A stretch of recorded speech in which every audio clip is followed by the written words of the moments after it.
Everybody, how's it going? It's the Fantasy Rugby Games. My name's Jared Dyke. I'm Ben Glauser. So we got not as much to get to at least in this week, but slowing down a little bit. Yeah, but there was some fantastic rugby and there was some pretty crap rugby. It depended on what day you watched rugby, I guess, and which country you watched it in. So we'll get into that. Let's open these beers real quick here. Don't have to ask me twice. Yeah. Good new. That is the name of the beer. And it's not so bad. No, it's quite good. Make sure that you are subscribed to us on Apple Podcasts, Google Play, and Spotify. Leave us a review. We haven't had a review in a little while, so we would certainly welcome a review, even if it's a 1-star review and you write something about us that you don't like. That'd be great because it would at least help us. We're okay with that. We don't share our beer. Yeah, that's about it. We shared our beer last week. Yeah, that's true. We did. I meant with the people. Yeah, we do. Well, if somebody wants to share beer with us, that's cool too. Yeah. But yeah, we don't beg for 5-star reviews, and there's a certain other sport fantasy podcast that is basically saying, leave us a 5-star review and ask us a question, and we'll read it on the air. I'm like, that's kind of gimmicky and. We don't do this for the reviews. We do this for the rugby. Yeah, we do this for the rugby, and we do this for you guys. So we just want to know what your thoughts are, and that's all we want it for. If it's a 1-star, it's a 1-star. Yeah. We'll do what we can. Right. We're only 2 guys for the most part. We might equal a third if you kind of. We are quite large. If you average this out, I guess we could probably get a third somewhere in there. Small third person. Yeah, Rugby Mag upgrades have been huge for me, especially last week where yes, sir. Number one, there was nothing we could do about the whole Ben Spencer thing. I was like, oh, I guess I'm SOL on that one. That's something that you get automatically. But my captain and kicker just same, yeah. So my captain, I already made my captain Earl, but they switched my kicker to Sheedy, which wasn't that bad. Could have been worse. Mm-hmm. But yeah, just the whole lineup. The lineups have been getting tossed around once again. It's early season. Coaches are trying to figure out what their best lineup is still. Yep. A couple injuries have popped up. So it's really helpful to just have it all in one spot and know, hey, my whole team is sitting. I probably need to make some changes, So yeah, your Rugby Mag upgrades are totally worth it in just that thing alone. So go ahead and go have a look at them and make sure that you help those guys out. News and notes. Dave Rennie, it sounds like it's a confirmed appointment to Rugby Australia. Not official, but it's pretty much going to be ironclad after the World Cup's over. So that'll seal. Michael Checo was done, but right. We talked about it last week. But so he's had to go. He's had to go with these guys before, just not quite to the same level. So we'll see what happens. Good luck to you, dude. There's a lot going on in Rugby Australia that needs to be addressed. Yep. Maybe something about the player pool and how that's established because, you might need to lower that cap number a little bit or have some sort of exception rule. Like you get one player that's an exception because I can think of one guy that probably should have been at the World Cup for them that wasn't. And you can just be like, I can think of a couple, maybe. Yeah. There's one that's one big one, yeah. There's one, well, 2 big ones, but one of them, yeah, one very big. But yeah, so maybe do something like that. Yeah, you gotta have, and that's what. So, and we'll see, when we get to one of these matches. But Razzie Erasmus said to, South African Rugby, like, hey, I need to be able to pick the players I want. Right. And so they're like, okay. Yeah, that was like, that was easy. Yeah, and that's why didn't I make that easier? Yeah. They've done their own things to help make South African rugby a little more appetizing to the players to be able to stay home. They got Malcolm Marks to stay home. I think they got Pollard to stay home as well. So, or maybe actually no, I think Pollard's leaving, but he's got enough caps, so he'll be fine. Yeah. But yeah, so they have gotten some guys to stay put in South Africa to make their rugby more appealing to the fans, because obviously that's what you want to go and watch. You want to go watch the guys that are playing for the Springboks and the club teams. So but I think Rugby Australia can take a couple notes around there. Definitely, it'll help.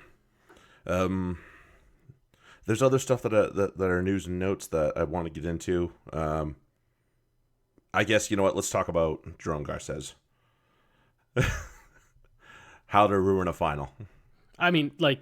Right now, if I'm World Rugby, I am shitting my pants over this. Yeah. Like to have a French referee work the final is, I mean, I think we talked about that at the very beginning of this, like when even before then, when the teams were announced, the referees were announced, yeah. We were like, there is a lot of French. Is there any? It's possible that we get a French referee in the final, and we both kind of 4 of them out of how many? The odds are much higher at that point. But they still had other options, like because and it's not that at some point you have to take the referee ranking out of it and say, okay, look, I understood Nigel Owens has picked up an injury and can't referee. Fair enough, it happens. Okay, so there's one, right? I got 3 more in my brain that I'd probably like and better. And Barnesy can't referee because, as we saw, the England players were selfish and would not let him referee a final. Yeah, shout out to Squidge. And then you have a guy like Gus Gardner, who might not be as highly rated as some of the French referees, but you can be fairly certain he's not going to just completely cock it up. Yep. Whereas with Garces or Poit or any of these fuckers, flip a fucking coin, because you don't know what you're getting. No. And do you really want that to, like, final? For as much criticism as the referees have taken this World Cup, some of it even deserved. They're opening themselves up to being like, what the fuck? People just saying, what the fuck happened at this World Cup? The referees are the story, not the players. And you don't want that, especially in the final that looks like we're getting. Right. No, you don't. Yeah, I mean, there's a reason that there hadn't been a French referee in a final. And it's not because that, the French made all the finals, because they hadn't. So you got to tell me, what changed between 1987 and 2019. Probably not much. Not much.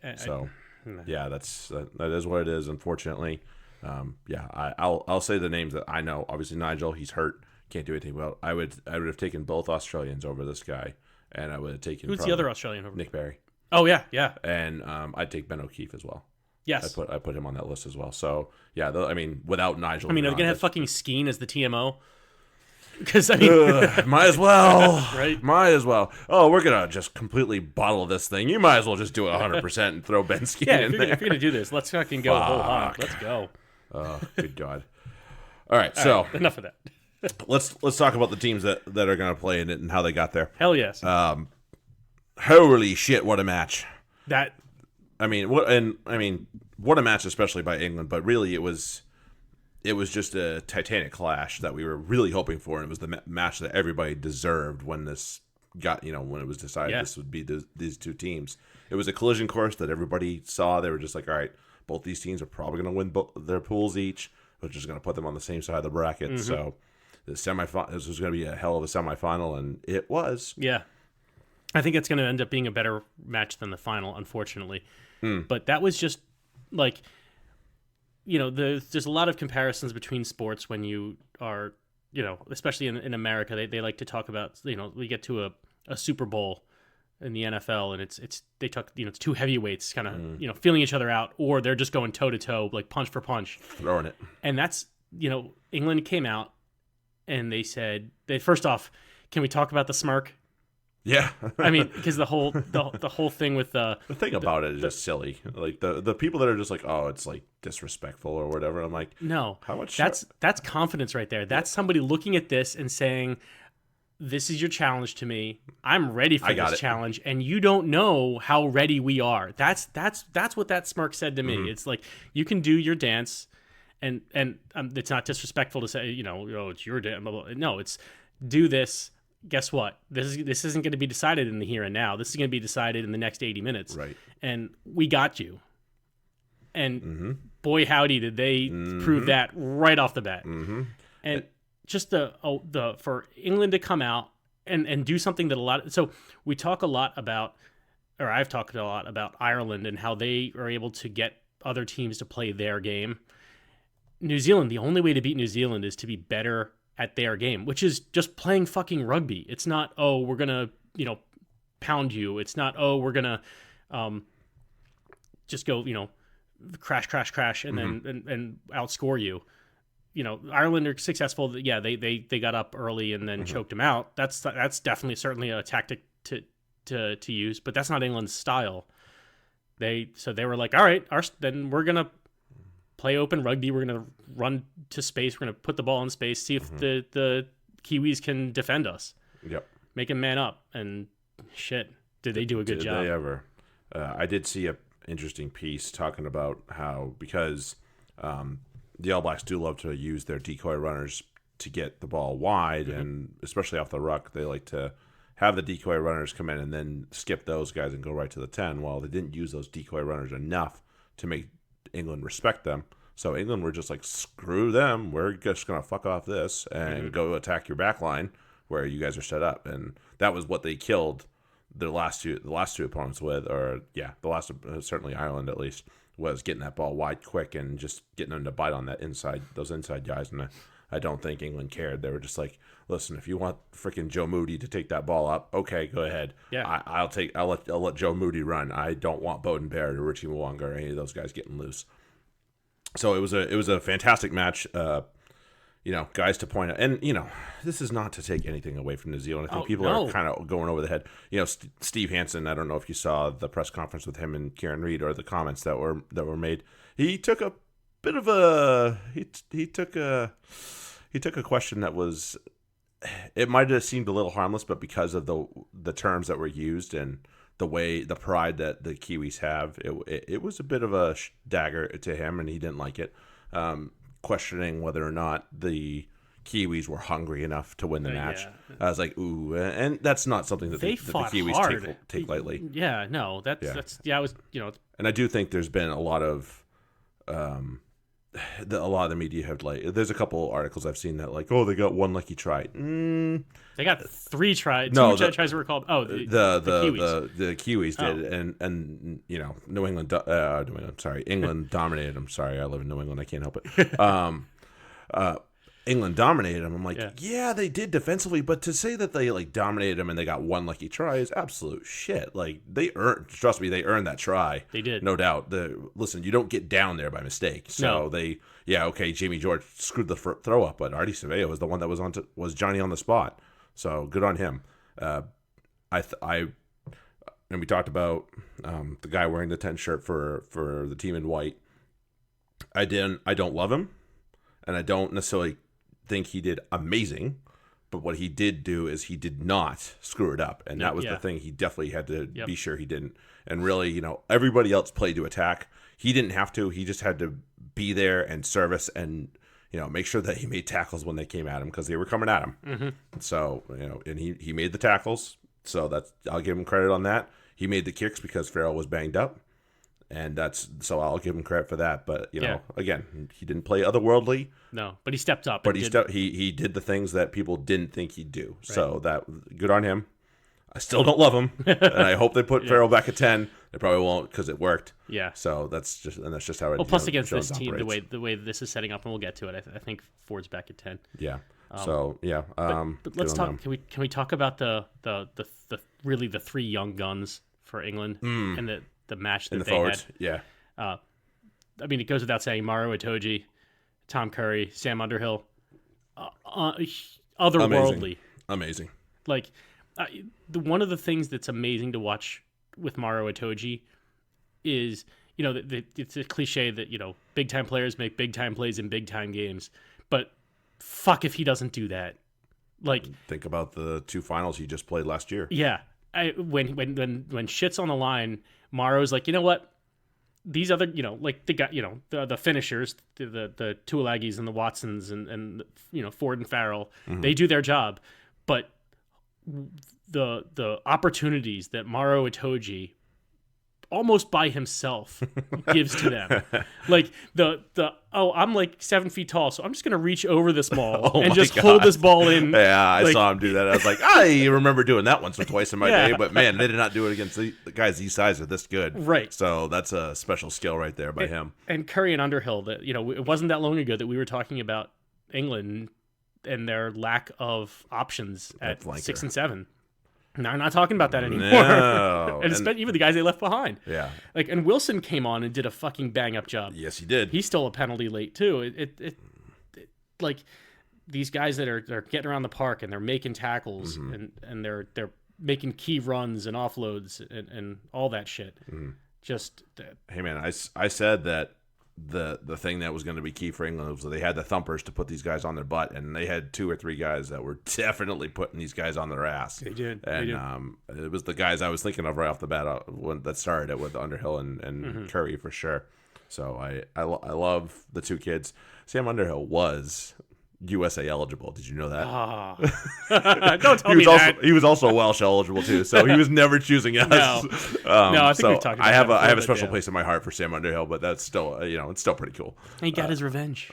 Yes, he did. In a way. Yes, he did. He still should have scored another fucking try. Yeah. I contest that Sam Whitelock made the exact wrong decision on that. He did. That was a conscious decision by Whitelock to take the dummy runner. Yeah, good job. And cynically ask for the penalty.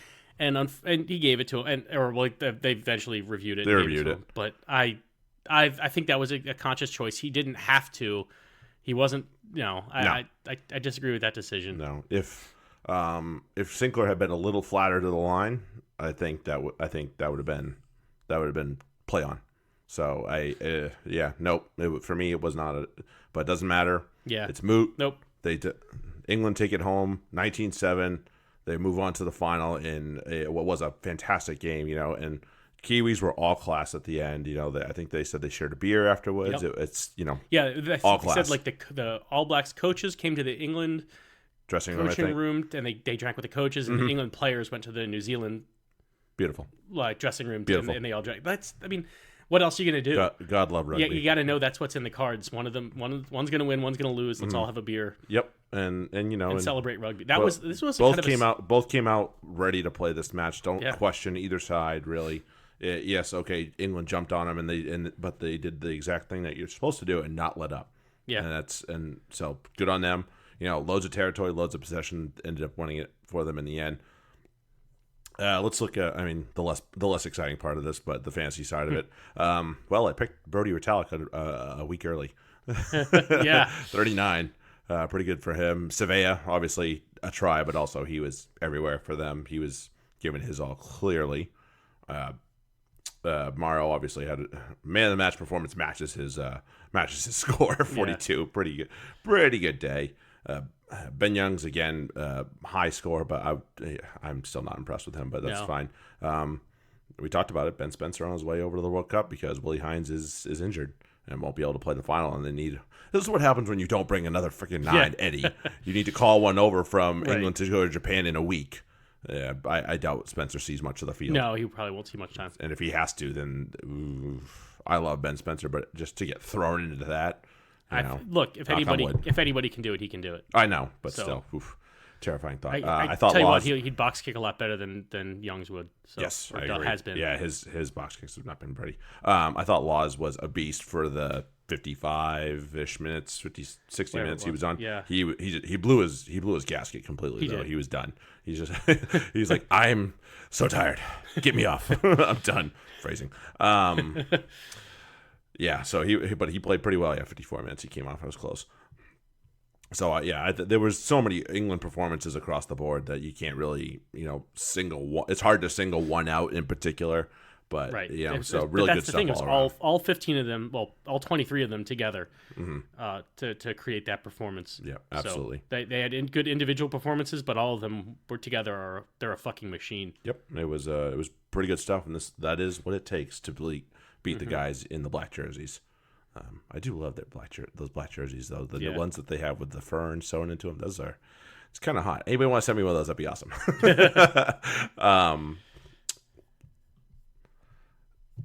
Do we have a second semifinal? I'm now look.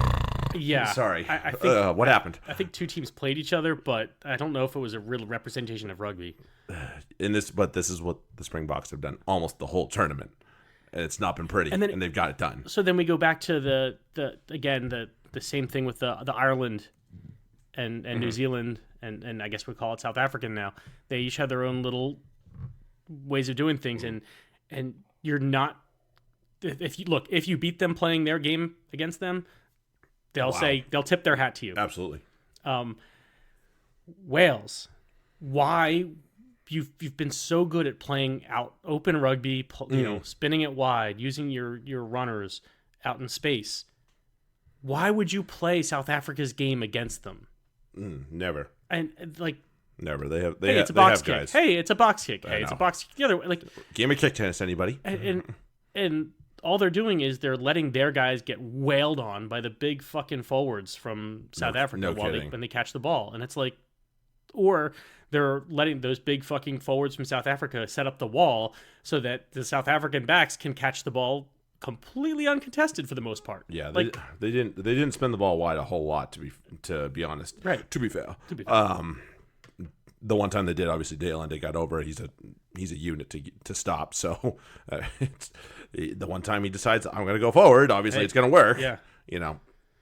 Well, speaking of big and burly, God, I think I got it from Rugby Dump or something like that. When your little brother's winds you up and you finally get a hold of him. Jake Paul. I thought Jake Paul was going to eat Faf. Yeah. He looked like he was about to swallow him whole. Faf was such a dick. He wasn't a dick. He was a pest. I thought there was one penalty that he probably should have got another back 10 on. Yeah. And it was the one that Jake Paul wanted to eat him on. Right. That was cynical. Yeah. And then he continued to try to get under their skin afterwards. But guess who had the whistle? Yeah. Exactly.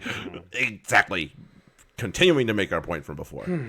Jerome, just like wake up. I don't know if there's a version of wake up for you Frenchmen, but fuck, wake up. Good God.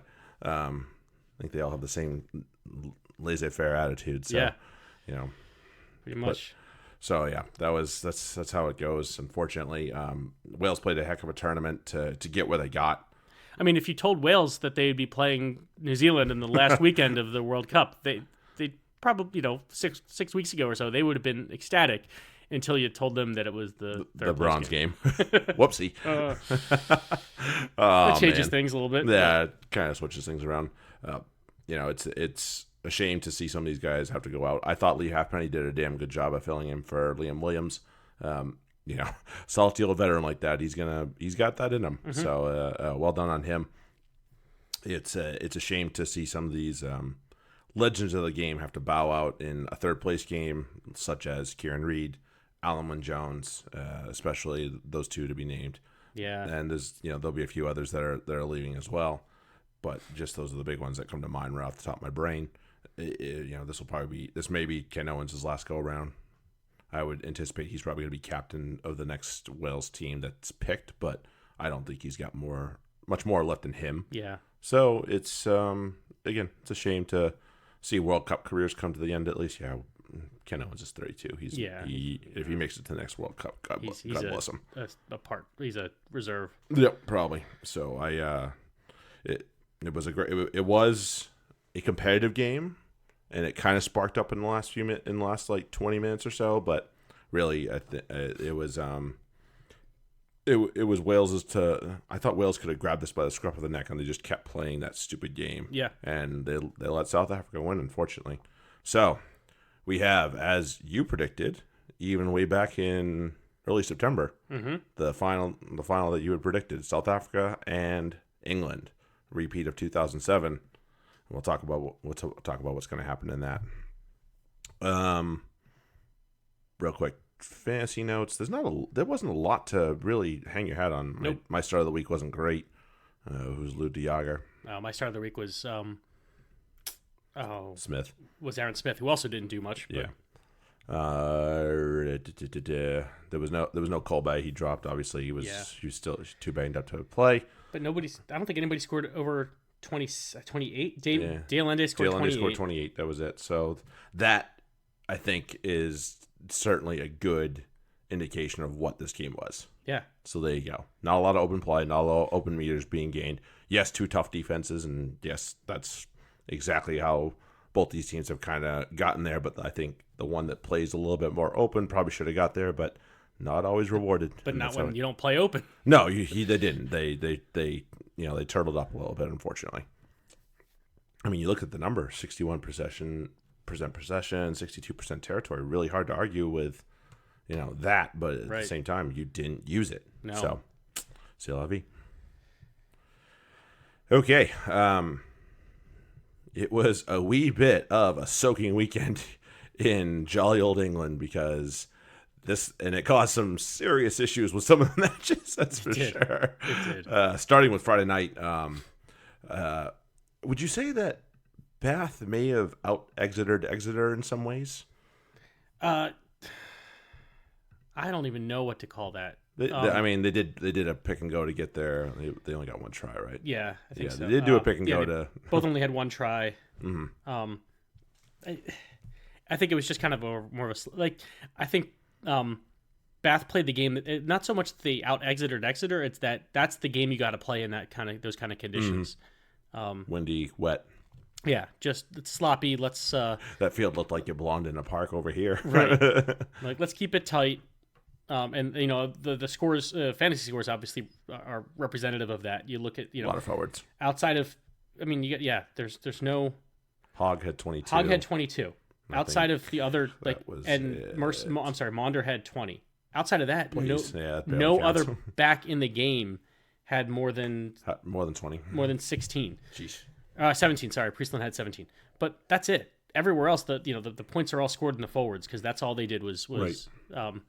Hit up and pick and go and that one try line when we were as the spectators on the screen on the right side. So the first half Exeter is just down in that end, just pounding away at it till they get the try, and then the second half there's Bath doing the same thing like, right in the same exact spot. Like I think I texted you. I was like, if I was the groundskeeper at Bath, I'd be like, "What the fuck, guys? Like, God damn it, guys! Can we Come do it on somewhere else?" Yeah, I remember that because that's one of those an area that if you tear up that area, like just one specific area, that could be the whole season. It just stays like that. It's hard to fix. It's true. It's really difficult to fix that. So I'm really hoping that I'm Bath groundskeepers. I feel for you. Yeah, I think they're away this week, but thank God that'll give them some time to heal. I think. How about the tackle on Cuthbert for Mercer to stop the try and get him into touch? What work? I mean, I thought he was burned. I was like, "You're done." Yeah, and nope, he said, "No, I fooled you. I'm going to catch you, fucker." Just. Great work. It certainly displays his quality. Yeah. I mean, good work by Cuthbert to get in that position. I thought for sure he was in, but nope. Change that real quick. That is one of the nice things that I always used to love about rain days. Back when I was fast for a prop, I was still only fast for a prop. Still most centers and wings most of them would swoop by you. would have the speed on me. Except on rainy days. Yeah. Now we're all the same speed, fucker. Pretty much, right? Oh man. So it was a great game by Bath. They Reece Priestland showed his class. He did. He had a great game. Just ball on a string. I'll do with it as I please. Change it field position. There were a couple of really bad kicks directly to touch this weekend. I can't recall if Priestland had one of them, but he didn't have many, and he had a lot of good ones that I don't. If he had one, he kind of fixed himself. I think it was early, but I don't think he did actually. But might have been Chudley that had one. Yeah, I think Chudley had one that was not great. Yeah. Chudley had to leave this game somewhat early, didn't he? Yeah, I think so. He played 25 minutes. Yeah, so he came off of that. I think it was a head knock, and that was the end. A lot of guys got beat up this weekend in all matches, but this one went to Bath 13-10. They beat Exeter, and Exeter they've got the forwards, but again, you've talked about it. The backs are clearly guys that need a little bit improving. Hogg brings a good element to them, but it needs to be more than him. So we'll see what happens with that team. Northampton and Worcester. This was a little bit more exciting at the very least. Brought some more tries to the table. George Furbank enjoyed his sliding around in the mud just a bit. Most of them having to do with going over the whitewash. Yeah. Tom Collins was in there got that loose try that I think it was Venter or Mills just missed dotting down and couldn't get their hands on, and he was there to follow up. So you got to give him credit. I thought I think these two young Northampton second rows have been playing very well, Coles and Moon. And they have. They've put pretty well. One of their emotional leaders, Tamana Harrison, returned. That helped. Hutch wasn't anything special. He was, solid if nothing else. So they've got some good things going on at Northampton. Obviously, they put 35 points up in a really crappy weather game without basically a half. Yeah, without Dan Bigger as well. Remember right. that little thing. Or who's that other guy? Cody Loss. Yeah, that guy. Yeah. Other Northampton news, they have signed our boy Joel Kapoku. Because he's buried on the depth chart. And we talked about it last year. Remember when Will Skelton decided he was going to stick around? We talked about it. I would not blame him if he decided I'm out, and he decides he's out. It kind of came down to him and Nick Ezekwe. One of them was going to be out. And Ezekwe's been getting the starts, and it's not to say that. Here's the thing: when you're a second row at Saracens, if you're third, fourth, fifth choice, that's not a knock on you. They have some good locks. Some amazing locks. Ezekwe and Skelton would start on a lot of teams. Right. And there's two guys that are playing for the World Cup final that are also on this team. Right. So, it's really hard to bash it. So, good on Kapoku. Go do you. Right. And go get it, dude. Because Absolutely. if you get playing time, I think he's going to develop into a pretty damn good player as well. So good on him. We'll use you while we have you. But absolutely. But yeah, it's the same thing with Henry Taylor over there. Yeah. Yeah. Like, hey, absolutely. Good luck. Seriously, these are guys who they're certain. It's not like they left for the money or no, they left because they needed to play. Yeah, and they deserve to play. And they're good. Yeah, they're good. Brentford Hugard left this game with a shoulder injury. It was not a pleasant looking injury, and it might have been a little late on the hip, but the referee looked at it, said there was nothing doing, so off we go. Northampton take care of Worcester 35-16. Worcester were in this game for a little while, and then Northampton decide, oh yeah, right, we're Northampton. We got this. Yeah. Did you get a chance to watch any of the Sale Irish game? I did not. Yeah, a lot of Sale, not a lot of Irish. That's what it looks like. Some good offloads from Sale. The Dupreas were on fire. Yeah. Solomona had a nice little chip and chase to get himself over, and then he came off almost immediately after. So I was like, oh, that's not great. Well, I'd get over after being out for a while. That's good. So good for him. Janssen Van Rensburg got over after a nice offload. The story of the game for Sale was chip, chase, and offload. So and they did it very well. That was about it. Both I got one late, and that was nothing else to be done for that. But he did get it fed to him right, just very, very obviously by Papier, the backup scrum half from Sale. It's like, oh, why did I? Oh no, why did I do that? But Dupree, I think Robert Dupree, I believe, was a little pissed after last week and missing that kick, but made up for it. This is the Irish that we thought we might see. Right. So, last week they're not playing Wasps, so yeah, right. Last week was obviously a very good week for them, and showed that maybe they aren't going to go down so easily. This week might convince people otherwise. Yeah. And there's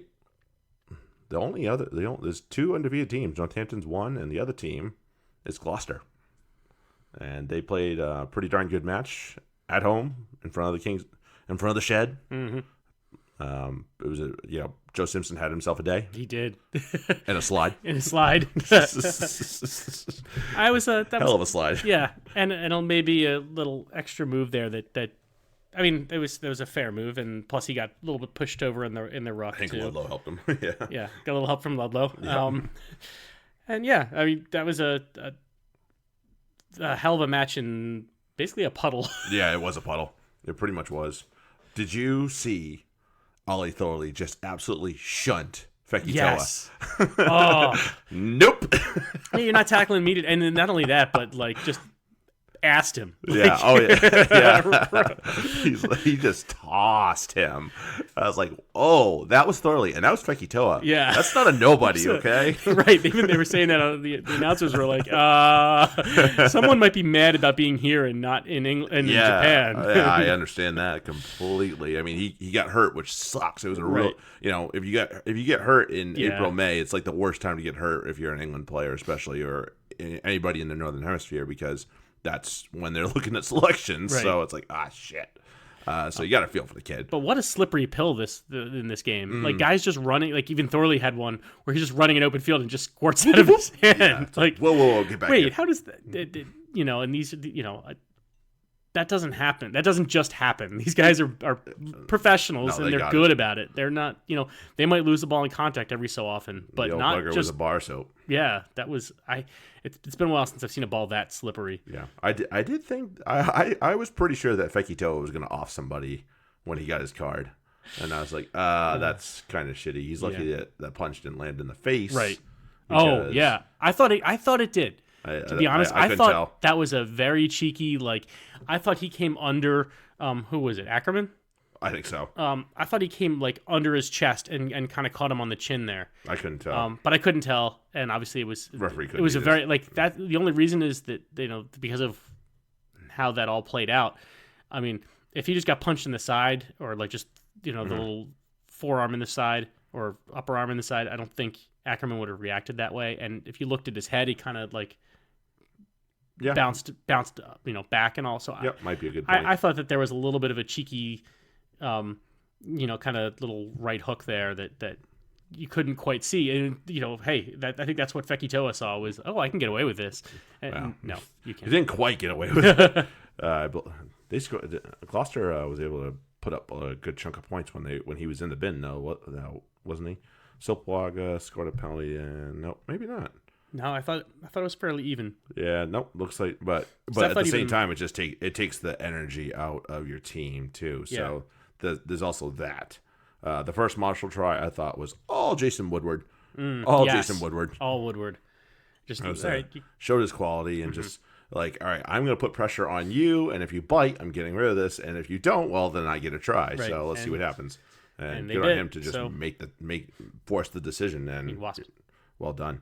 4 tries for the Gloucestermen, and they stay undefeated and they are right at the top of the Premiership along with Northampton there. And so we talked about the 2 undefeated teams in this league. One of the teams that don't have a win is Wasps. So maybe time to think about it a little bit there, Dai Young. Yes. It's time to think about that that novel that you were working on. You're right. Like, think about other opportunities elsewhere. Maybe not so much in the Premiership. Maybe in the Champions Cup. Attaboy. Yeah. Oh yeah. So Gloucester take it down 25-9. Wasps don't even get over the line. So it's definitely a time to rethink that offense there just a little bit. The Quins Bristol match was a little bit sloppier than the rest of them, it seemed, because the handling seemed to just let them all down. Yeah, it was hard. This was a hard to watch game too. Yes, it was. It was a bit of one that you might need a shot with. Oh wait, I did have a shot when I was watching it. So yeah, but I thought Will Evans played pretty well for the Quins. He seemed to be kind of universally everywhere. Mm-hmm. So I'll give him that. This is not a good game for Bristol in terms of how they wanted to play, because we know the style that they want to play. This type of weather does not lend itself to it, and they weren't really able to do what they wanted to do. And Quins, coached by Guzzi, who was a big part of the architecture of that Saracens Wolfpack defense. So he definitely knows how to stop teams. And that's all. And really, in this one, that's all you need to do is just be able to stop someone. Stop someone, yeah. Who got over the line for them? Was it Heenan at the end? Yeah, the end there. Scored at the end. Yeah, he was. That was a nicely worked try. You got to give him that. Good hands, good offloading. That was a little bit of the Bristol that had been missing most of that match. Yep. So I mean, Heenan's the recipient of the try, but the whole team certainly put their effort into that one. Yeah, I mean, Martian scoring a try and getting 17. I don't know what that says. Right. It says that not a lot else happened. Especially, right. Yeah. This is the same thing. You look at the back scores. Everything out, and this one it was everybody outside the 10 except for Charles Piatow. Because Piatow's Piatow. So. Because he's just that fucking good. That's how good he is. Yeah, so it's all kind of dog shit outside of the 10. Oh, and Ibitoye had a decent match too. Did he have another try? No, I don't think so. He came. He had a couple of scampers, so right. I think that helped him.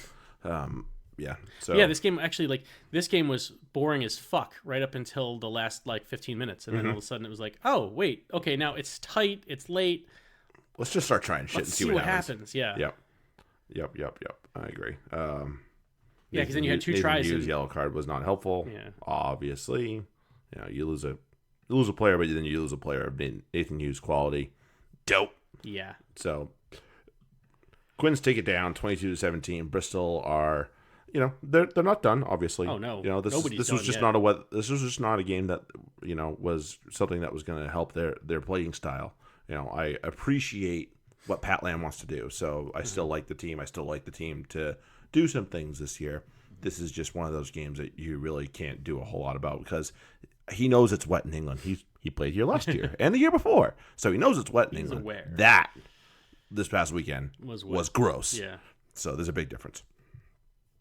And then the Sunday game. Oh, so much nicer weather, and we had such nicer rugby. Thank God. Yep.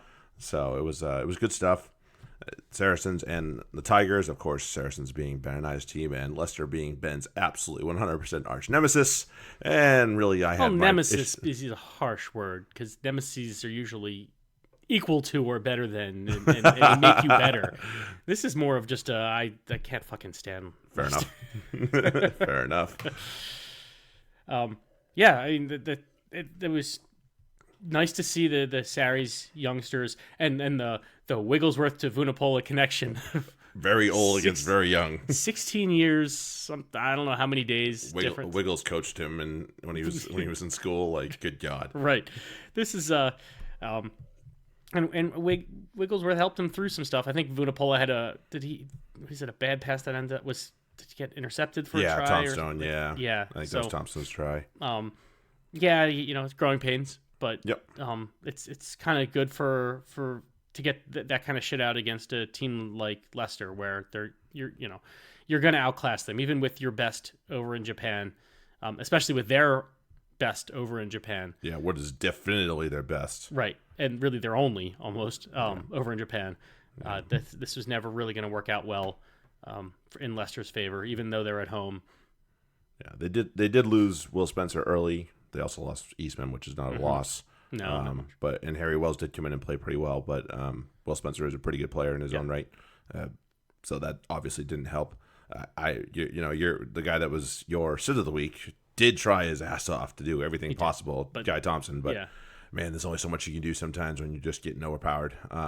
Wollstonecroft, what a day for the boy! Great day. What a day for the boy! He was, what do you have, like 4 pilfers and a couple pens at least easily. So he was, he was like, you guys don't need Jamie George. I'm here. I got you. You guys don't need Jack Singleton. No, I got you guys. Yeah. No worries. What the opening 77 minutes too. Yeah. Well, he kind of needed to. Yeah. I like Joe Gray, but he's solid. He's nothing else. He's not gonna. You won't get anything spectacular out of him. And he was just hurt won't last screw week anything too. So yes, he was a little banged up. Yeah. That's why Piffaletti was in and not him. Mm-hmm. Although I did love seeing Piffaletti in the starting lineup. It's just too bad he got banged up too. Yeah. What a pass from Wigglesworth to Tompkins on that first try. Yeah. I mean, good line by Tompkins, but what a pass to get it there in one shot from Wigglesworth. Yep. It was a long distance, very flat pass. Like that's one that could easily be picked off, except for the fact that when you're on your own goal line, you don't really launch like that because you don't want to run right past. They were expecting it to go back tight pod. too. So yeah, they thought it was going right to the pod, and he's like, "I'm just going to skip the pod and throw right to careening Tompkins." Yeah, brilliant play. Yeah, and there was no stopping that one. Nope. Especially not with the gap that was right there. Yeah, I think he saw it, and I think, and they tried it again later, and it just didn't. Either the pass was not. I can't remember if the pass wasn't great, or if they actually covered it or something. But they clearly saw Saracens clearly spotted something where they had that 9-12 connection. Yep. Right on in that particular end of the field, right on the goal line. Right. Brad Barrett, heal up, buddy. Yeah. We don't need you yet. You're all right. We got it covered. Tompkins is playing his ass off right now.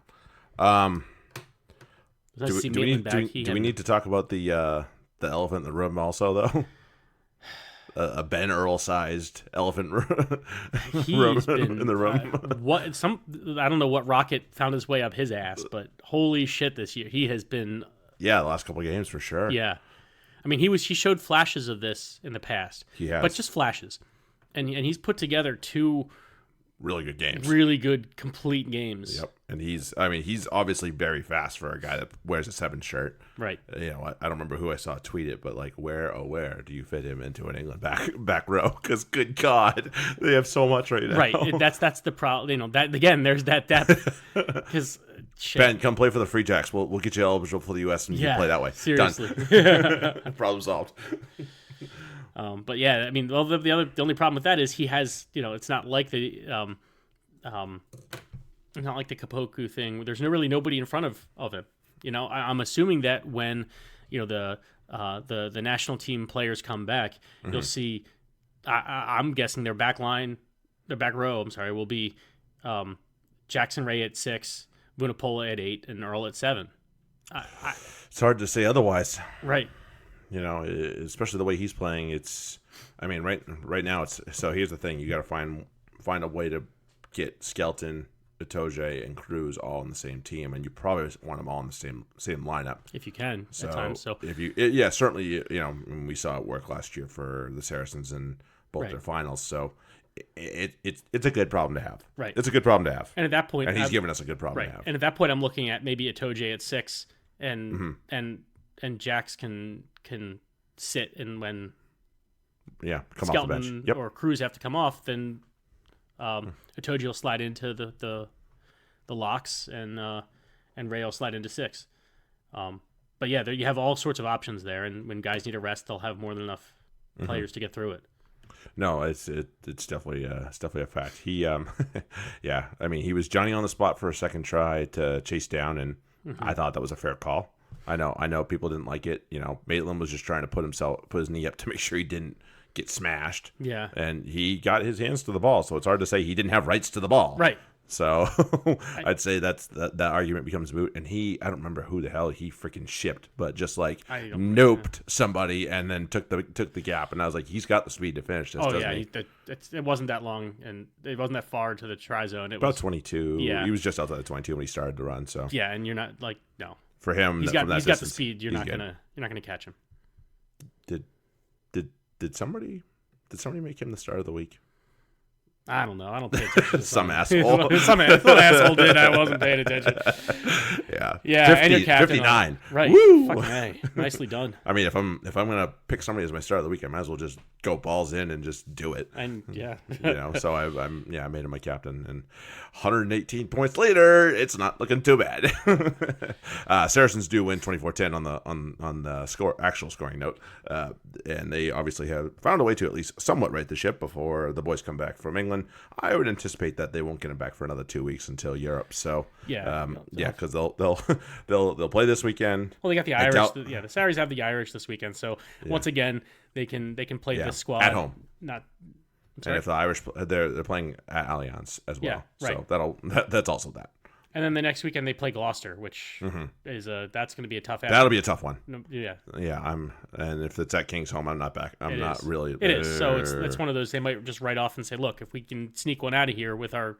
Well, last time we were there, I think we got a bonus point or 2. Yeah. I think we definitely got one kind of late. We might have got a second one just as time expired, if I remember right. And it was a team. It was a game we didn't play very well, and it was a team that I would not have backed by any means. Right. And we still got 2 bonus points out of it. So that's the type of things that the Saracens can do. So if they do it here, I would certainly leave happily with 2 points in that fashion, at least. Yep.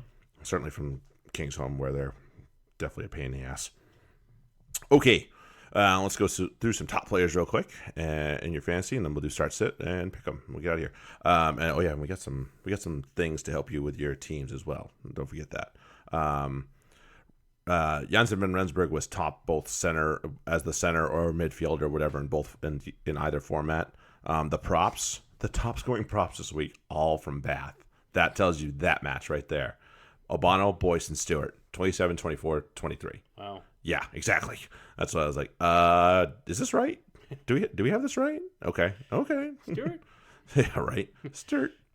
So many Stewarts in that game. Yeah, that's what it was fun. Stuart Hooper, Will Stewart, Stuart Hogg, Stu Townsend, Stewart. I kept saying it and I couldn't stop. I know, you can't. I couldn't stop. I was like, oh boy, I'm so in trouble right now. That's all I kept saying. Sorry, squirrel. Let's keep going through TRM. Fullback, Furbank, Durr. Yep.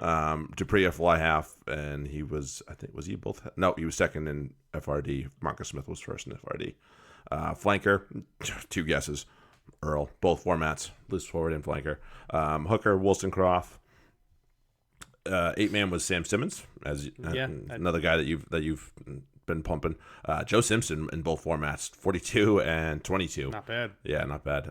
Locke, Johnny Hill. Johnny Hill's actually scored well in both formats. Fucking amazing. I can't believe it. If you don't have him in your team and he's out there, go grab him right now. Yeah. He's the only lock worth a damn at the moment. Fucking now. Yeah, no kidding. And what else do we have? What did I skip? Did I skip anything? No, fullback. Yeah, I got it all. Outside back, an outside back was George Furbank as well in FRD, which shouldn't shock anybody. Mm-hmm. All right. So you want to do free agents? Or you want to do goodbyes real quick? Free agents is fairly short, so we can. Free agents is really short. We can blow through that. For FRD, Jared was nice enough to we split this up. As far as positions, Jared was nice enough to give me midfielders, loose forwards, fly halves, and front rows. And I say that because 3 of those positions, the midfielders, fly halves, and front rows. First off, midfielders not a whole lot out there. Midfielders are pretty much dog shit all around. It's really hard. You're not going to get, if you get a guy with a good week, great job. But centers really in the Premiership aren't big point scorers. So you kind of have to throw a dart. Mm-hmm. Fly halves. So I looked at both of our leagues that we have going to see what's available. And really, it's the same kind of thing. It's like you might want to pick someone up who may be starting here or there. Just this week, a spot starter, if you're really hurting, you can find someone I'm sure available. But otherwise, you're going to have somebody who's starting probably already on your roster. So that's really difficult to pick out. And front rows, again, however many teams you have in your league, you're going to have a starting front row. So if you're looking for a backup, you shouldn't. But if you're looking for a replacement for your sucky front row, you're probably not going to find too much better. There probably won't be a whole lot out on there the waiver wire. Unfortunately, so that's unfortunate. For loose forwards, I looked for both of our leagues. Will Evans was available in both. I think he's now only available in one because I picked him up in one of them. Attaboy. The Dupreeses seem to be readily available. And Don Armand, who, again... see what happens. He hasn't played yet, but he's going to play eventually, right?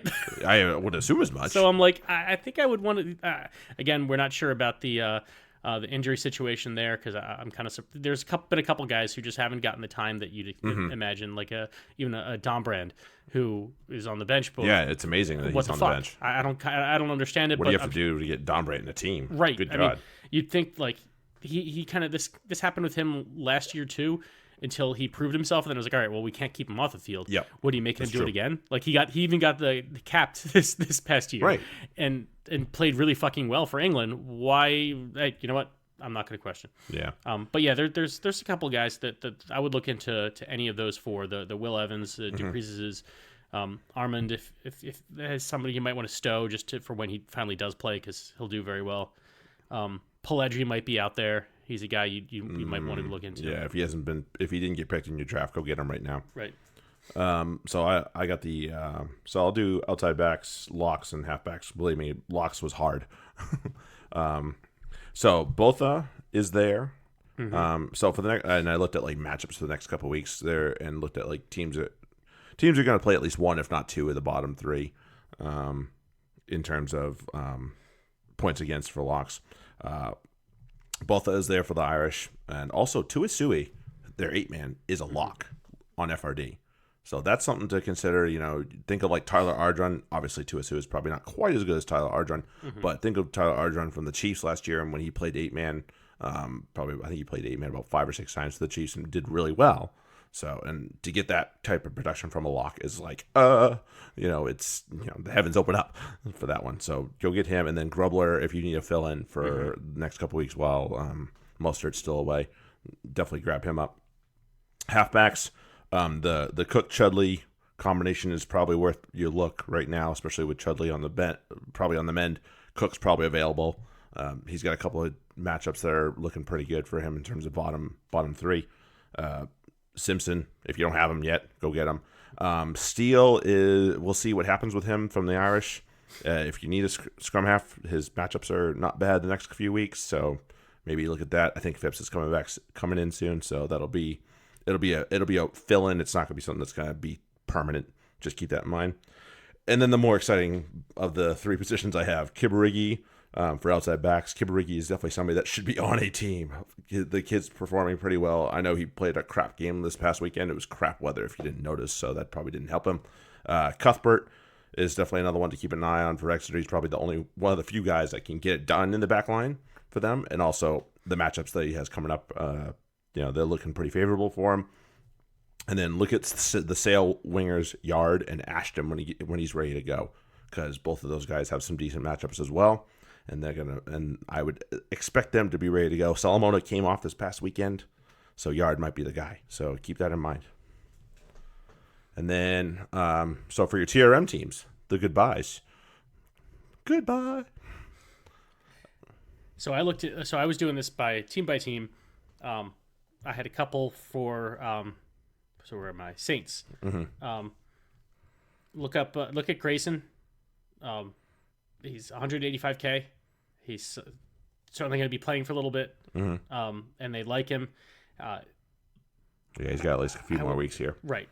I'd say avoid Henry Taylor and Alex Coles only because they're 149K and 157K, which, yeah, great points for now.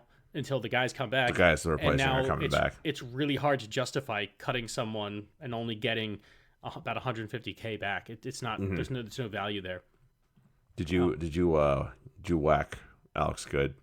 Yes, I did. Yeah, I did too. Yeah. It was an unfortunate cut, but it was 400 some odd or 300 some odd back into my bank. And I'm not going to have that sit there for that's a 300. That's a 300,000 pound paperweight there. Yeah. No, thank you. For Harlequins, Ibitoye is only 199K, and he's producing. That's a good one. Yeah, but so Will Evans is a bit of a tease in the Rugby Mag. He's that 155K, and I see it. Yeah, there's a question mark of whether or not, and in my opinion, whether or not he's going to continue to contribute once. Guys get healthy when they come back from Japan. Yep. You just don't know. So it's kind of a crapshoot. Yeah. Does Dombrett take his position eventually? Exactly. You like just that. don't know.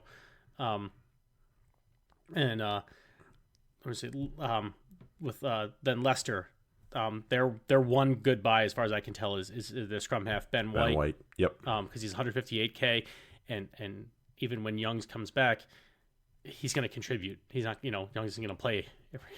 He's going to play a few times here and there, yeah. And he'll play and he might even be somebody who even if he only gets 20 to 30 minutes, may actually end up producing for you for that much. So it might be. And he did well last year when he had to fill in too, right? If I remember right. So yeah, that's definitely a good one to look at. Out of Gloucester, you mentioned him, Grobler.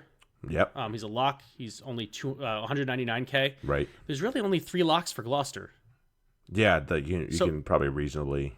So even once. Yeah, make the case for. Yeah, well, even once Mostert comes back, he's Grubler's still going to get the occasional start, and he'll get spot time. More likely, yeah. He might be worth just having on your team. Mm-hmm. Yeah, because Freddie Clark's going to be a back rower more than anything else. So, Worcester, here's someone you need to look into. I think is Niall Annette. Okay. He was feisty this past weekend. He looked like he wanted to kill somebody. And he's only 165K. Ooh. Okay, that's a cheapo. He's a cheapo, and I don't think they really haven't. I think he's their starter. He is. So, because Singleton's gone. Tefete might be their starter eventually, but he's at least getting. How many matches do we play in this year? 22? Right. So he's getting probably 10 to 12 starts a year. Exactly. If you need a third hooker, that's a good option. If you need another hooker that's just kind of not going to waste too much. He's a good guy. If he gets good, I mean, this is buy low. It's like the stock market. He may balloon up to 200. Right. Bang. And then I didn't write his number down, so I'm kind of pissed at myself. But Cornell Dupree. Oh, I have it right here. 199. 199.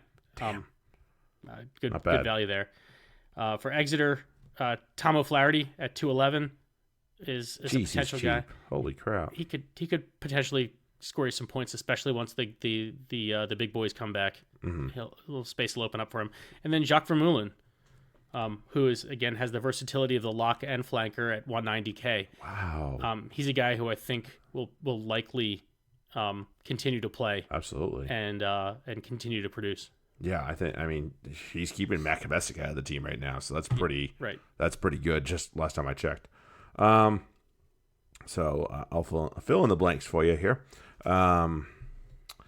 So a couple of props for Bath. Ben Obano at 280, which isn't great, which isn't cheap, but he's also producing. He's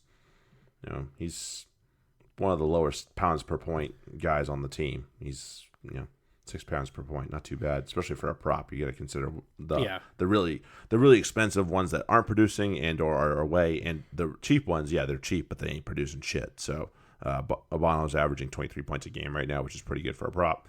And then one of his partners, Will Stewart. Stewart. He's always a good value. Yeah, 177 right now.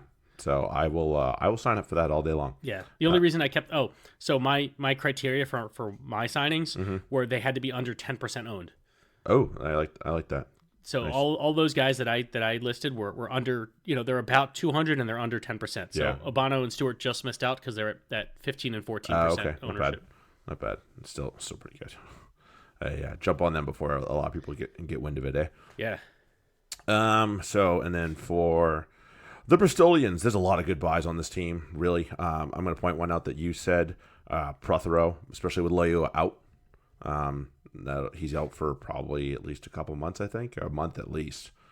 So he'll miss 3-4 games easily, and he'll probably top out at something, and you can always ditch him if you need to, but he's 164. You can even just keep him in there for when he's ready for the time that he's ready to go. Remember, there is no limit on the number of players you can have on your roster. It's just the salary that limits you. So you could if you could fit 45 players on your roster, you get to keep 45 players on your roster. Right. That's how it goes.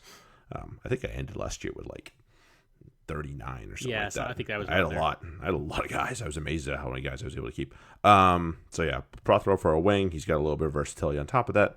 And then Dan Thomas, flanker for Bristol, very good. He's under that 200K mark.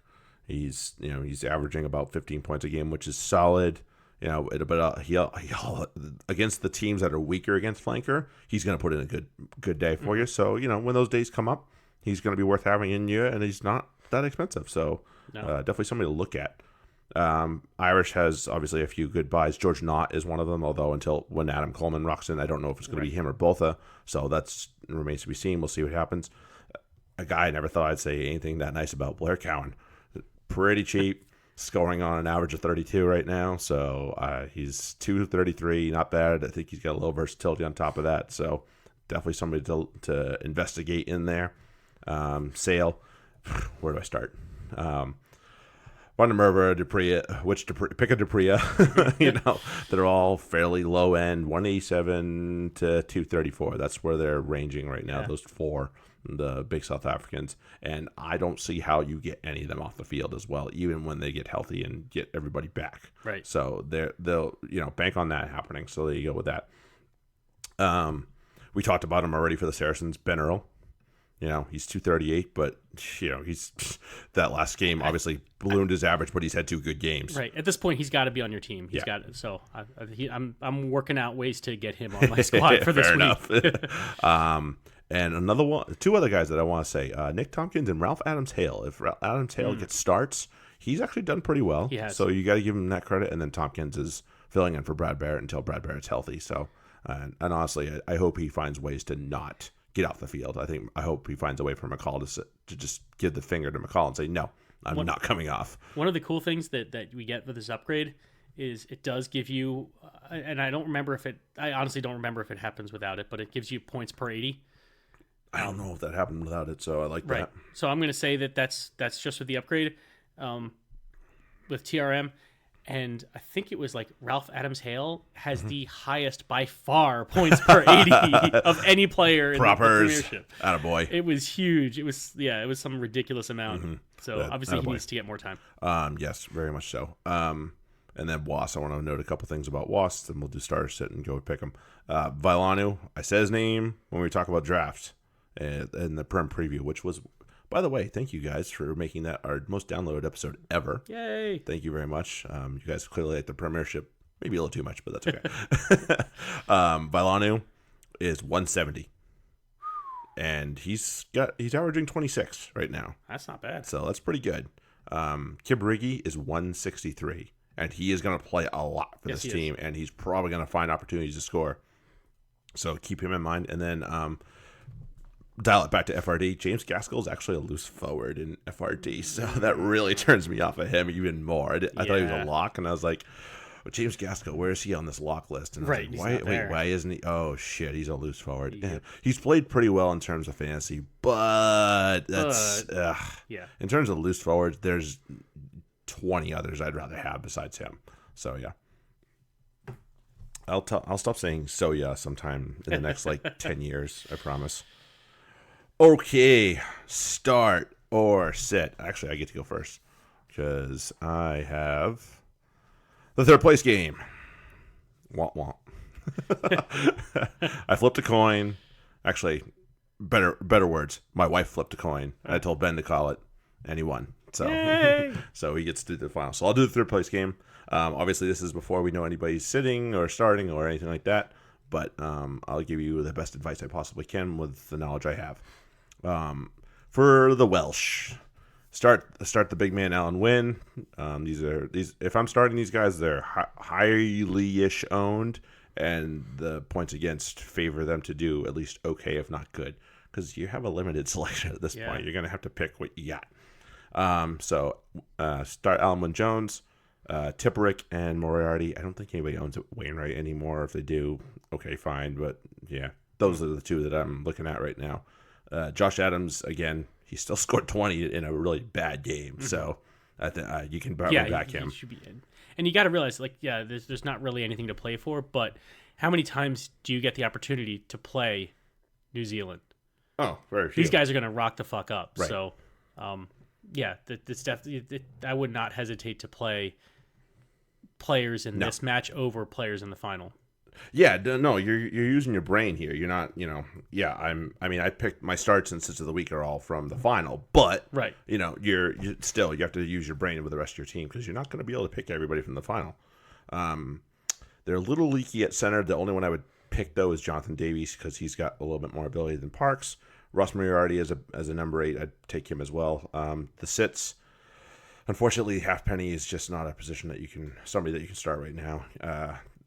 And despite the last match, the Kiwis are still pretty good against scrum half. So Gareth Davies finds the pine and George North for the Kiwis. So your centers are probably guys to look at. So Sonny Bill, Goodhue, ALB, Crotty if he comes in, he may. This is kind of his last go around, so they might give him that call. Yep. Whatever hooker, whether it's Taylor or Coles. If it's Coltman, then forget it. But Taylor or Coles, fine. Joe Moody is actually one of the higher scoring props in this competition, and you need props. So go ahead and put him in your team if you want. Either scrum half, they're both world class. Play them, Smith or Paranar. It's fine. Even if Weber plays, he's played pretty well in the times that he's gotten a shot. So go for it. Yeah. For the sits, well, bad news. Longer or Barrett. Those are the guys that actually. These are two positions that these guys have actually contained. So sorry, the two guys that you probably are just like yes. Nope. No. Sorry. Reese or Bridge. You shouldn't have Reese in your team anyway, but that's a different story for a different day. Or Bridge, have a seat, and then the three big locks: Retallick, Whitelock, Barrett. If it's not one of those three, you wouldn't play him anyway. But if you can get away from him, get away from him. For the final, England versus South Africa. Starts. Ford. I'm assuming he plays. Ford should have a big attacking day. Itoje, Jamie George, Mako, and maybe Sinclair as prop options. You might want to go with Mako and Moody. But Sinclair's always a good option because you never know when he's going to do something fucking amazing. See the quarterfinal game. May and Watson. I struggle to sit Johnny May. He had a bad semifinals, but he's been going off this whole tournament. So he's and Watson. He's a guy who it's like you play him and he pulls it from nowhere sometimes. Right. I'll give you that. And then Curry and Underhill. I would like honestly, if you're not sure what to do with one of flip a coin and just pick one of them. Pick one and hope shouldn't you be too bad. Right. Because if you pick actively, if you say I'm going with Curry, then Underhill's going to have the day, and if you go with Underhill, then just Curry's let me know which one you pick so I can start the other one. Right. Thank you. Then on the South African side, Dale Ende, I think is a guy who should have a big day. Fantasy wise, Faf de Klerk should have a decent day. I'd have him as my reserve scrum half. Okay. Andre Pollard, Lou de Jager are guys that are worth considering starting. De Jager more so. Khaleesi I'd probably have in reserve, in my reserves. And then Billy LaRue could have a good day just because I think they'll beat England as they do. They'll kick tactically, and he'll have the opportunity to get meters in return and kick yards. And if Kolbe is playing, then Mapimpi and Kolbe. Sits Daly, Farrell, and Tuilagi I think are going to struggle a little bit. Okay, fair enough. And for South Africa, I would sit Mbanambi and Marks. Yeah, tough against Hookers. Sit Etzebeth, and then if Kolbe is out, then Mapimpi and Nkosi are sits. Yeah, he just opens up so much space. He does. It's not even funny. So funny that you mentioned the man. My World Cup TRM start of the week, Makazola Mapimpi is my start of the week from South Africa. The English are a little leaky against the outside backs. Even when they've been semi-contained, they've been able to, wrap it up a little bit. So I'm gonna go ahead and back them. I picked both my start and my sit from this game. It's funny. I didn't think I'd do this, but I'm starting. Start of the week is South Africa. I'm trying to use my brain and not my heart or any other. That wasn't what you just pointed at. Part of my no, it was. Oh, shit. No, it wasn't, but it wasn't anywhere else either. I don't know what it just pointed out to tell you the honest truth, but let them wonder. Yeah, let them use their imaginations. Oh shit! This is why we do this. We don't care about you guys. We just want to laugh. I'm kidding. I tried to use my brain, what little space there is in there, for the starts and sit of the week. My start of the week is Mapimpi, and my sit of the week is somebody that you were a little on the fence on, Kyle Sinclair. All right, and my start of the week for the World Cup is Maro Itoje, just because of the impact he's going to have around the park. I don't expect him to score, but I mean, shit, he didn't score against New Zealand, and he put up like a 40 spot. Oh yeah. So he's gonna rack up the points again. He scores in various ways. That's why he's valuable in TRM for sure. And my sit of the week, just because of, again, it's not so much I think he's gonna have a bad day, but it's because of where he's gonna fit into the lineup, I think, and the points he's gonna produce or not produce based on that is Owen Farrell. Yeah, it's funny. I looked at it like when he starts at 10, amazing. When he starts at 12, really gross. I mean, that's right. Wah. That's the difference between the impact of fantasy versus reality. Right, and it's not they don't always match. Yeah. No, I agree. I don't disagree with that. If he's at 12, yeah, he's definitely a sit. Yeah. Let's go to the Prem.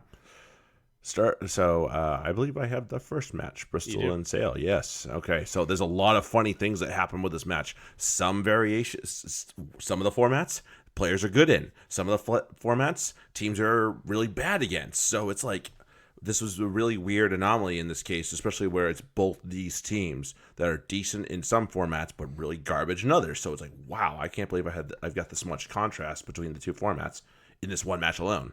So Bristol. So your outright starts are going to be O'Connor, Piatow, Hughes, both Piatows actually. So Ciali and Charles, and Thacker. the points don't. Some of these guys are unsittable, so you got to do it. Thacker's one of those guys that's unsittable. So's Hughes. It says sit. You're starting him. Mm-hmm. He's going to be one of those guys you have to start. And really, Piatow might be one that you would want to sit because of the numbers. You have to start him. So just play him. He's got too much ability. Even in a crap match last time, he still put out decent production. So you're going to play him. Here's the fun parts. These are all guys that have different starts, different sits, depending on format. Morahan and Prothero are both sits in TRM, but starts in FRD. Vui, Atwood, Dan Thomas, Luatua are all starts in TRM, but sits in fantasy rugby draft. So, yeah, wrap your mind around that one, kids. Have fun, okay? I just did this, so, yeah, you're welcome, okay? Callum Sheedy, Urine, Bristol front row, and John Afoe sits. Not good. For Sale, Pica Dupria, play him. Both formats, fine.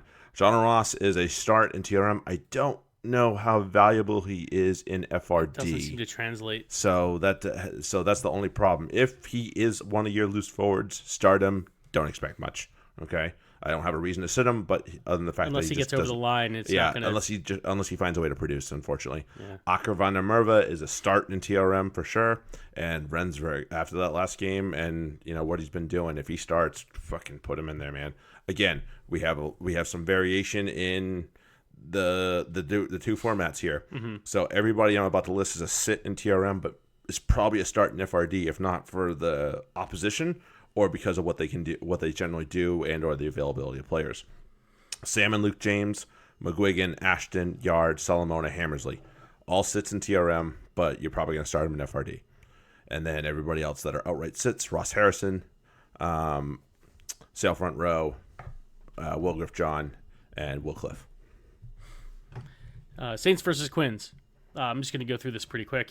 The Saints, because it's still difficult when the guys are away or in Japan.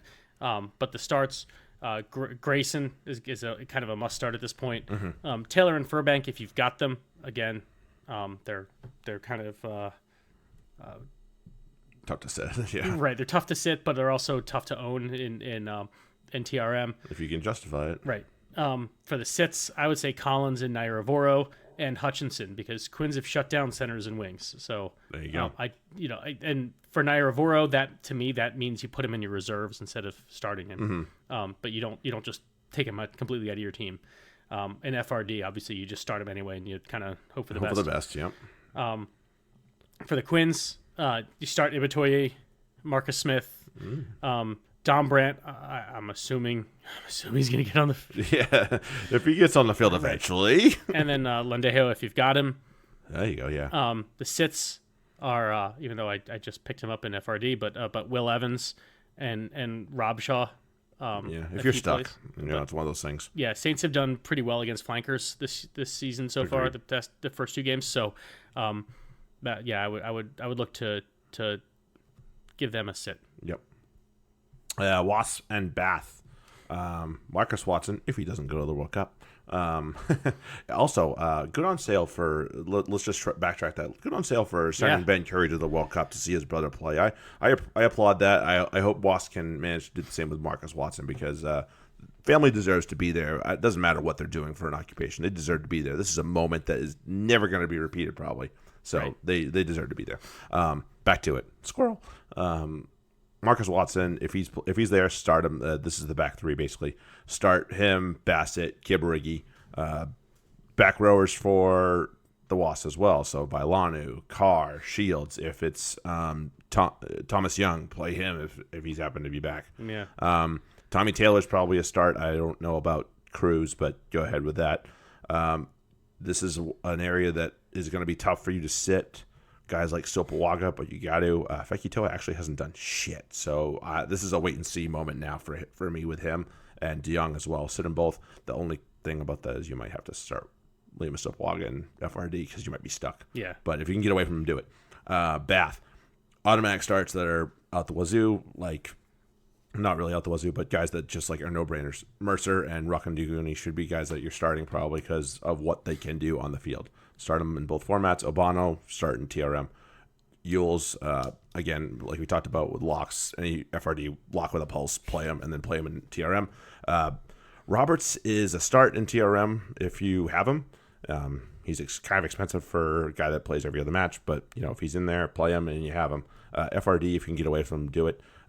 Cook and Chudley are definitive starts for FRD. It'll probably be Cook, so go ahead and get away from him in TRM. Sits outright. Priestland, Mike Williams, Tom Homer, Will Stewart, and Henry Thomas. Stewart. The Battle of the Stirs. Le versus Glow. So for Leicester, you want to start, and this is, again, pretty simple, just based on the talents on both sides. Leicester, you want to start Guy Thompson and Jonah Holmes. You want to sit all the front row forwards, so that makes it pretty easy for the transition between TRM and FRD. Yep.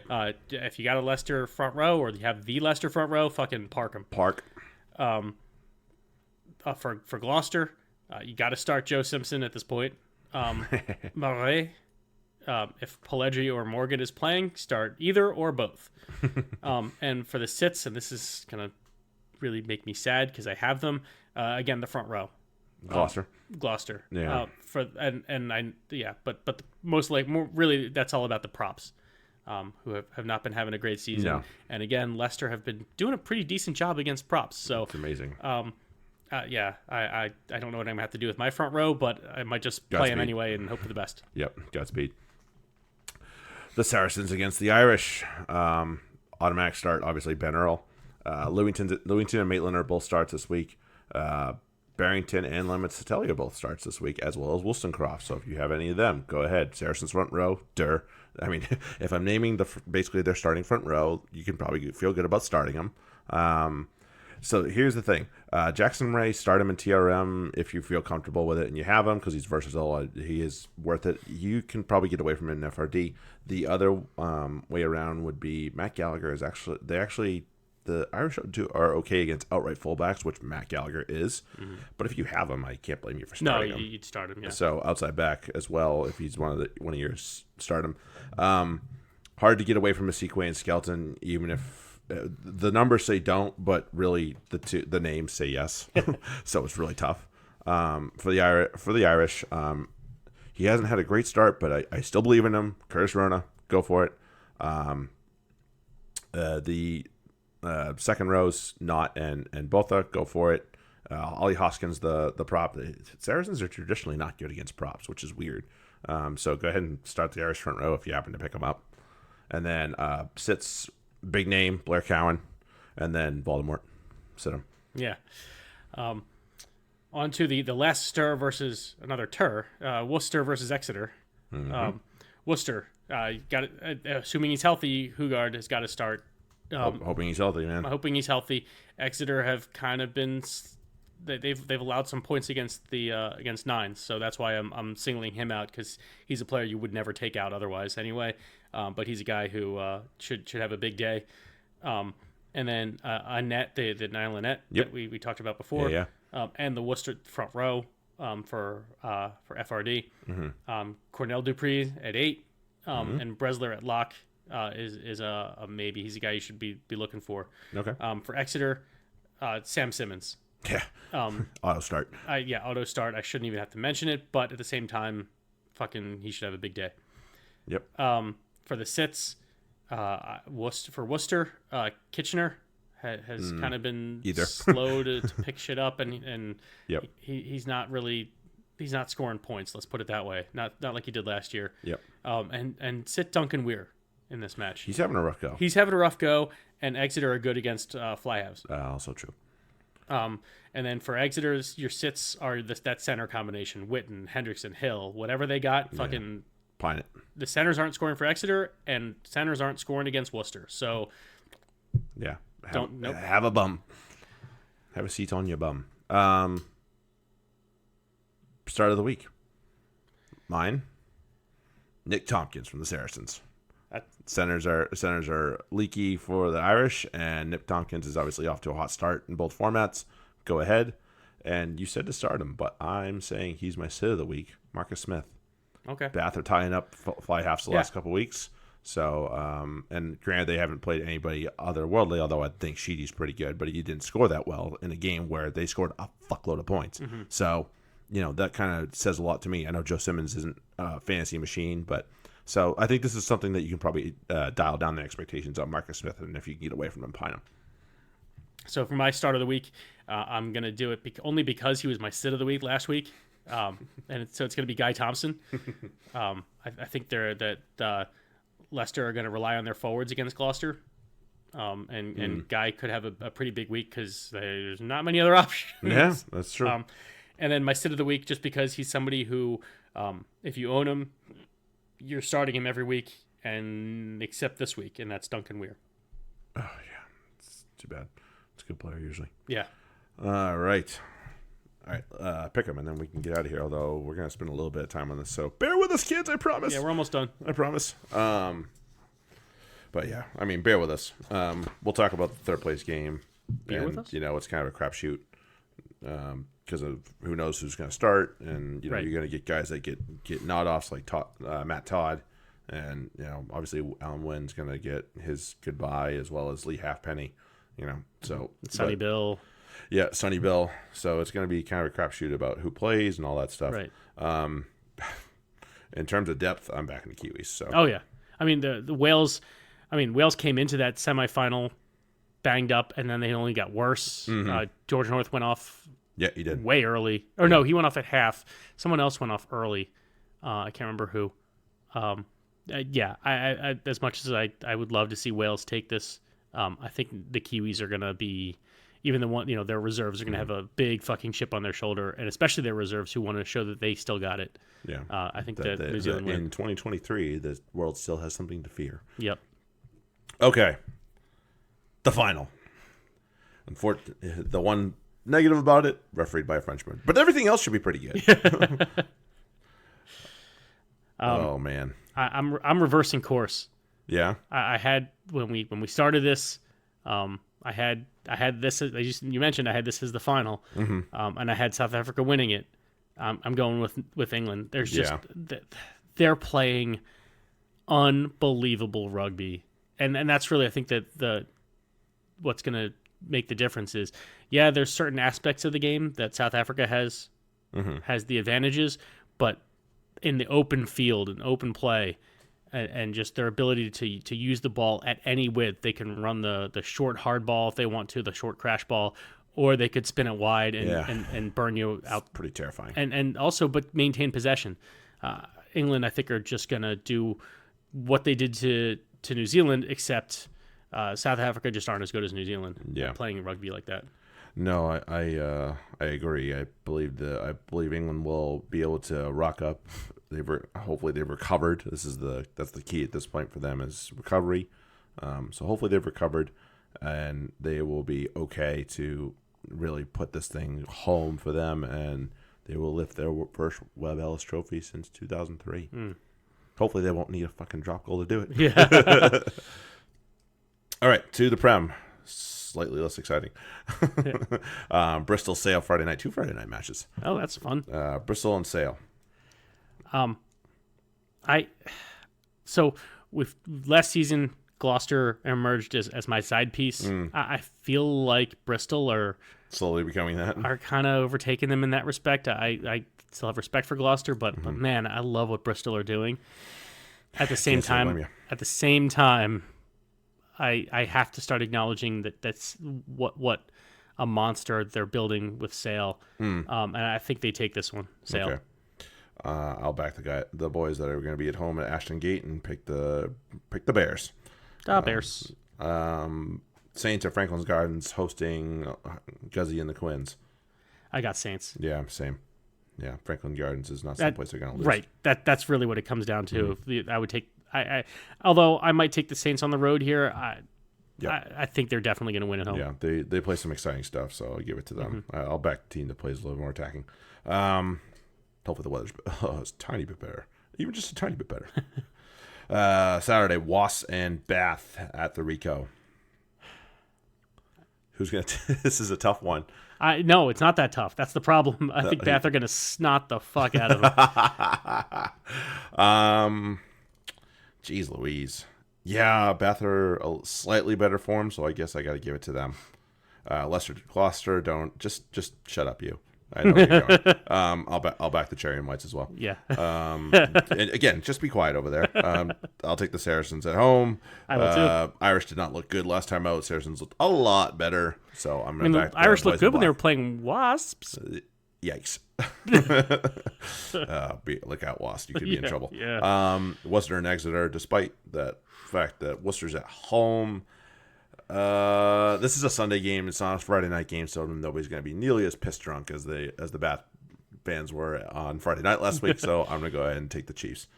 Yeah, I think Worcester still are not quite there. They're not at a point where they can beat Exeter even at home yet. Mm-hmm. So yeah, if this was later in the season, they've kind of a little bit better, right? And found their form, and especially with the way Exeter is playing defense and yeah, good luck breaking that line. Yeah. So there we go. Oh, phew! Thanks, guys. Yeah, thanks for bearing with us. We tried to give you a lot of information for your fantasy teams because we are the Fantasy Rugby Yanks after all. So we were definitely trying to get a little bit more into that for you guys because we know that's something that some of you out there are looking for. So thanks a lot for bearing with us. We'll work on our efficiency. Yeah, efficiency is a different story for a different day, I suppose. I've never been that efficient. I waste gas like it's nobody's business, in my bum especially. Yeah. Thanks for listening. FantasyRugbyPodcast@gmail.com. Follow Ben and I on Twitter. Our Twitter tags are in the show notes, so if you're still wondering where the fuck you find us, that's where you find us. Ask us questions morning of. I'll put the start sit up come Thursday for the World Cup and Friday for the Premiership. And yeah, like I said, feel free to ask us questions. And I'm off work all day. I basically till the end. I have to burn all my time off earning that paycheck. So seriously, if you have any questions or just want to chat on the Twitters, I will be available all day on Fridays. But other than that, check out your TRM upgrades. Totally worth it, I promise. I swear by it. Ed, we love you, dude.